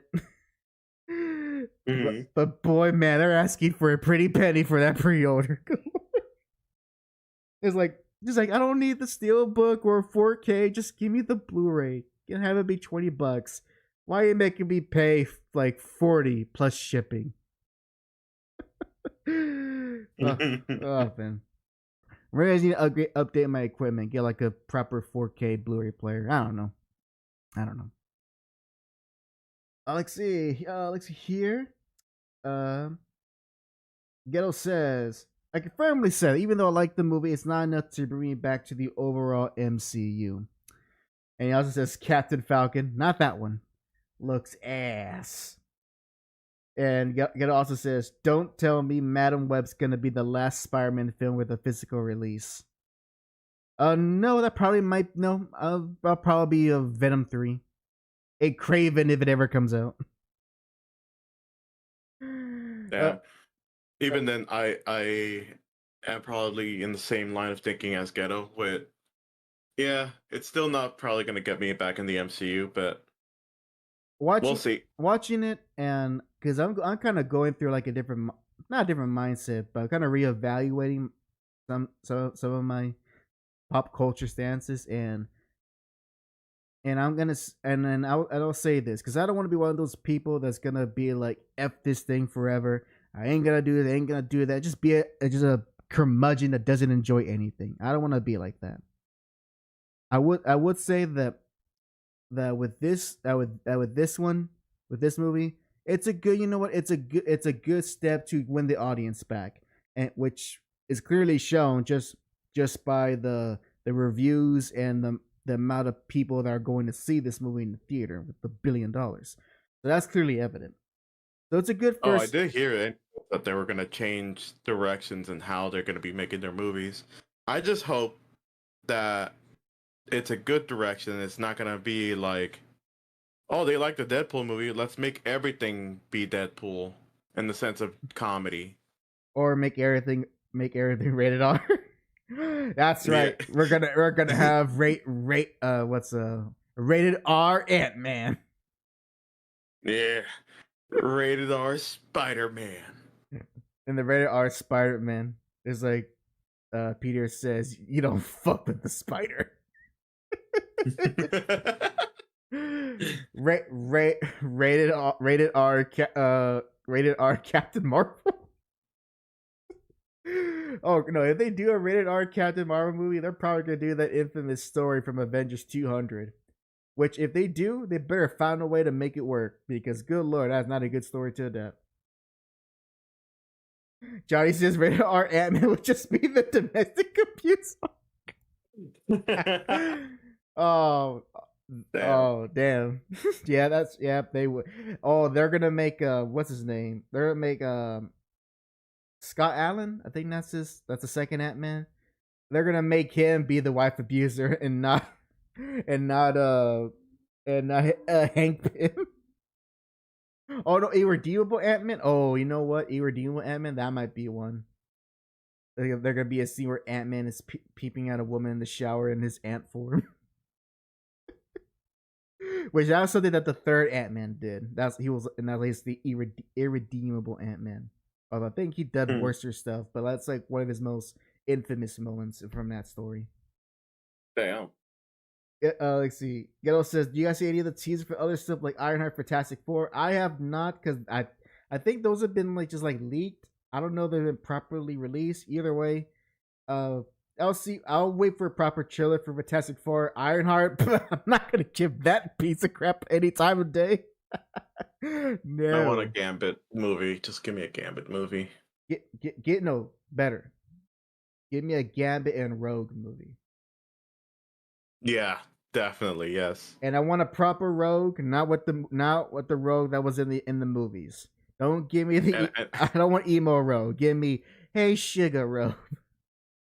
And give me even more unintelligible to the regular people Cajun accent. Oh, if that was a movie, it's gonna be a movie nothing but accents. The actors with their southern accent and Gambit with Cajun. No, just imagine. It's just like everyone's speaking clear English, and then every time when Gambit speaks, it's like subtitles will pop up. Just but like only for him. Oh, just like in almost like the cartoon. Everyone speaks regular English. And gonna get going in the kitchen. And gonna jump on me. A pair of cog. Ghetto says, "Oh, and there's that new Spider-Man cartoon that the fools tied to Spider-Verse because they simply couldn't help themselves." Oh, I saw. I don't know if you've seen this, Jack, but there's a new Spider-Man cartoon that's been kind of in development for a while. It's called Your Friendly Neighborhood Spider-Man, and from the looks of it, it looks to be like this is showing Peter, his early days as Spider-Man is as evident that he has like a homemade costume, and I didn't think much of it, but it was revealed that they're gonna tie that show to a greater multiverse because apparently, the spider that would bite him is going to be an Alchemax spider that got put into his universe because of some sort of fight going on between Doctor Strange and Venom. So that's how they're gonna do the origin of this Spider-Man. So just a random spider in a lab that bit him is this spider from another dimension made by the company that Miguel O'Hara works for. Instead of a random spider in a lab, it's gonna be a random spider in the random timeline or multiverse. Yeah, so it's like, you want to make the origin that complicated? It's just a spider that got hit by some science and it bit Peter. No. Why you gotta complicate that? No, we need to get the spider from space. Oh wait, that's just the symbiote. No, we gotta get the spider from the universe in which it's from a Spider-Man that's a bad guy, but the spider felt so guilty he went to another universe to make this Peter a spider so that he can send that Peter into his universe to defeat the evil spider. I call it Spider Injustice. Spider Injustice. Webs Among Us. Webs Among Us. And then in the sequel, Peter's daughter, May, Spider Girl, gets involved in in the story as he's trying to stop her evil dad from escaping his weird spider prison because Doctor Octopus is doing something, but or whatever happens in Injustice 2. To this day, I don't even know what happened in Injustice 2. Let me see if I can remember. I can't remember. Johnny says, I know you said the Spider Injustice thing as a joke, but it's so dreadful when I fight you. Well, then come on, pick. If you want to fight me, I'm still waiting. Pick your KOF game of choice. No, it ain't gonna be 15, so pick it. Pick what was it? Was the one you like? Was it like 11 or 2002? Whichever. I'll do it. I'll fight you on your level. I'll lose. Yeah, it was 2000. Yeah, I'll lose, but at least you got your chance. You got one shot to beat me, Johnny. You got one chance. Oh, I can't wait for the Spider Injustice to go so far where he's gonna need help from the bad spiders. And also this evil Spider-Man is in a relationship with Black Widow for some reason. Yeah, we're gonna need to have Spider-Lander to really help out. And it's not Black Cat, which maybe says no, Black Widow, because Spider Gang for life, yo. I don't know. Oh my god. No, can you imagine a Spider-Lander? A spider? I think the closest we can get to someone like that is in the Old Man Logan comics, with the character, and I kid you not, this is her name, with the character Spider Bitch. She's as close you can, as far as I know, she's as close as you can get from like a evil version of Spider-Man. I can't wait. Every single time, whenever you know she's coming by, you just hear, "I'm a boss ass bitch, bitch, bitch," and it's just like the Doppler effect is just going very loud, and then slowly fades away with bitch, bitch, bitch. Spider bitch. Okay. Maybe some of the chat here. Johnny says, "I will confess to my crimes. Exit Evolution made me a lifelong goth rogue stan." That's fine, because you know what? That goth angle was done better in the show than in the movie, and plus she was better dressed and had better hair. So I don't blame you for that, Johnny. But we gotta meet in the middle, because we can have our southern goths. They exist. They exist. Let's see. Go ahead. Chris says, "All right, fellas, we really want people to watch this spider cartoon. How do we do it? Multiverse, genius." Perfect. Oh, and Chris of the deep cut, he says, "Injustice, Rise of the Imperfects." Oh, it's a deep cut. And yeah, there's a silver lining that Charlie Cox and the rest of the cast,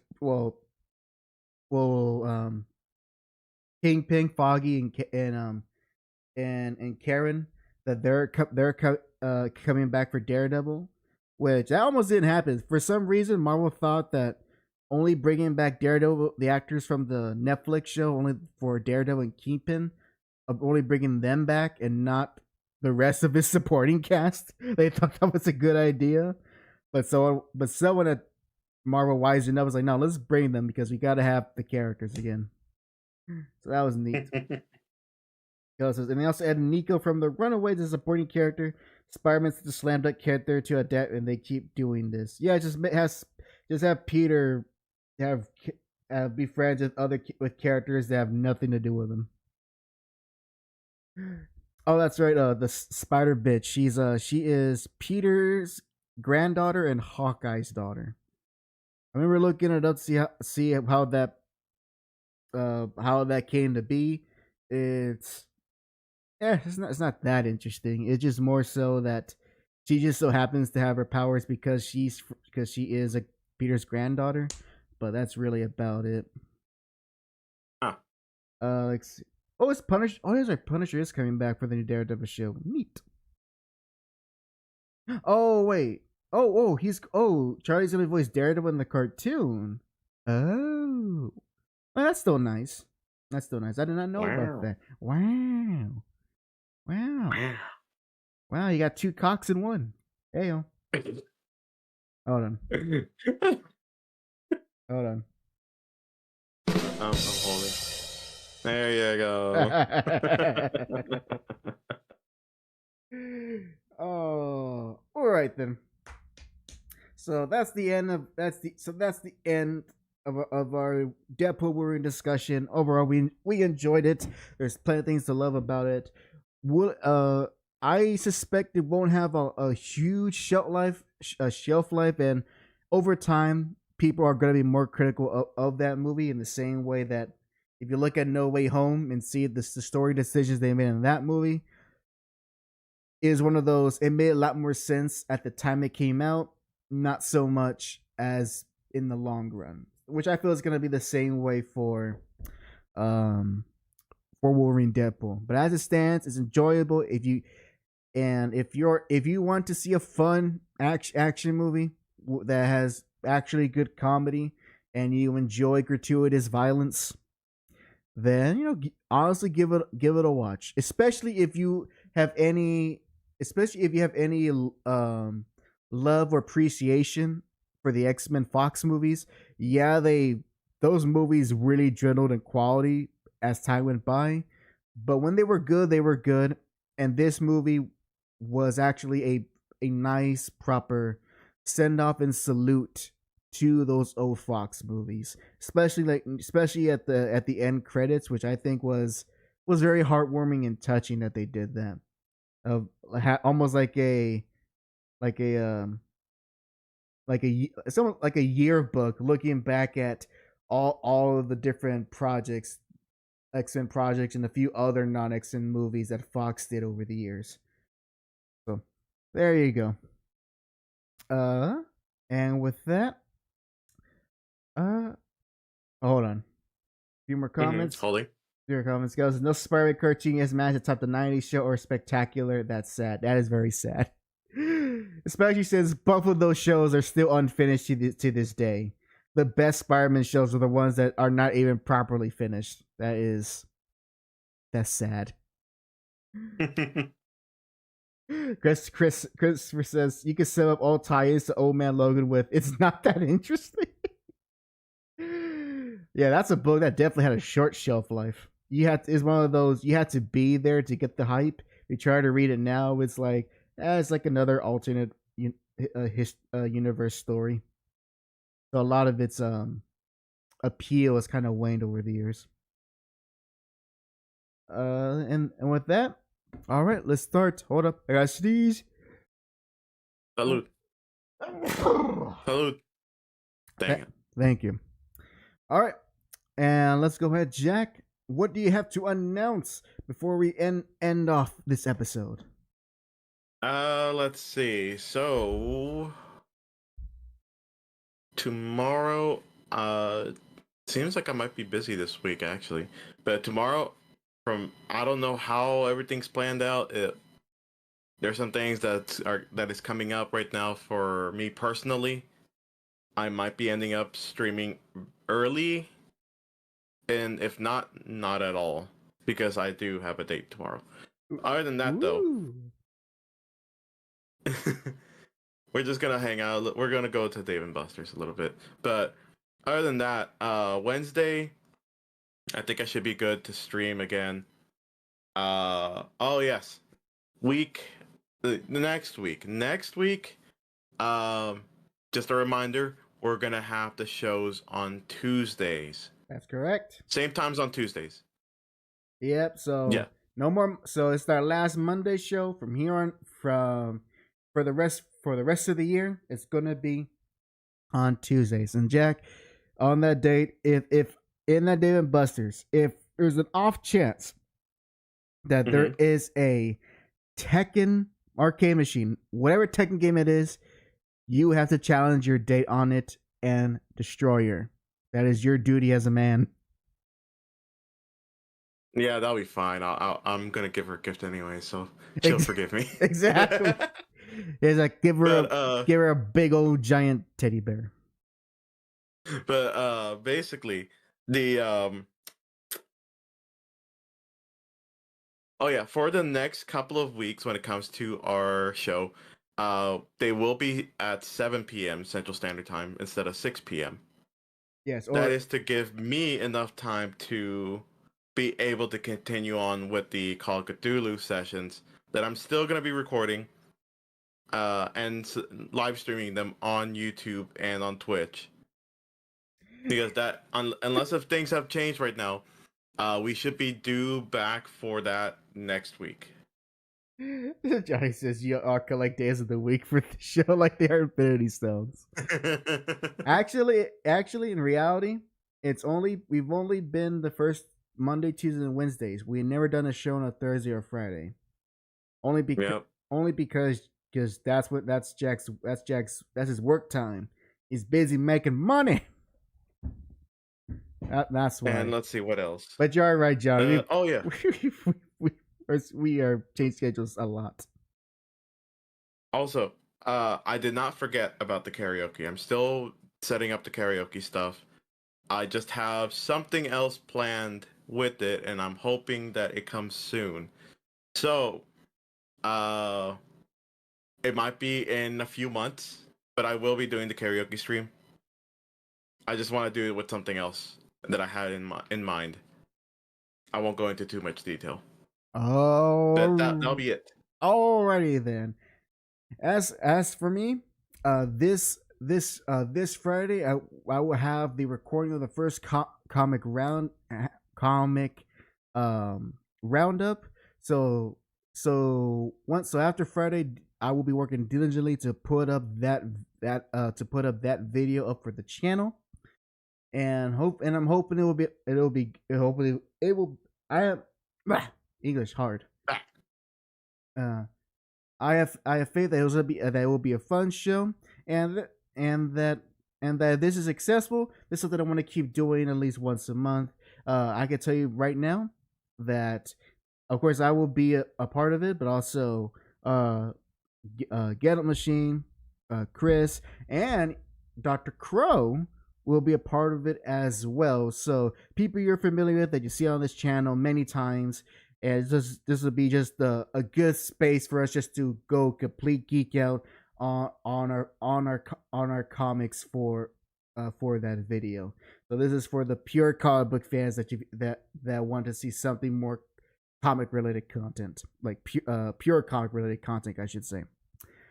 Other than that, recordings for the Saint Seiya video is still ongoing, and that's really all I can give. That's really all I could say for it. That it's ongoing, and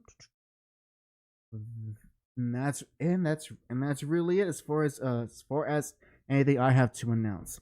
So, with all that said, thank you very much for watching episode 190 of the HAC Show. Just 10 more to reach another milestone with episode 200. Let's hope we can make it there, baby.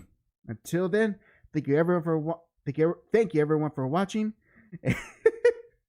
Johnny, don't do that to me. I know it's been long. No, it won't. Don't worry. It will not be a fantasy for much longer. Just give me more time. Just give me more time. These dreams won't just be dreams. They will be real. I promise you that. So with all that said, thank you very much for watching, and this is Hack and Jack signing out.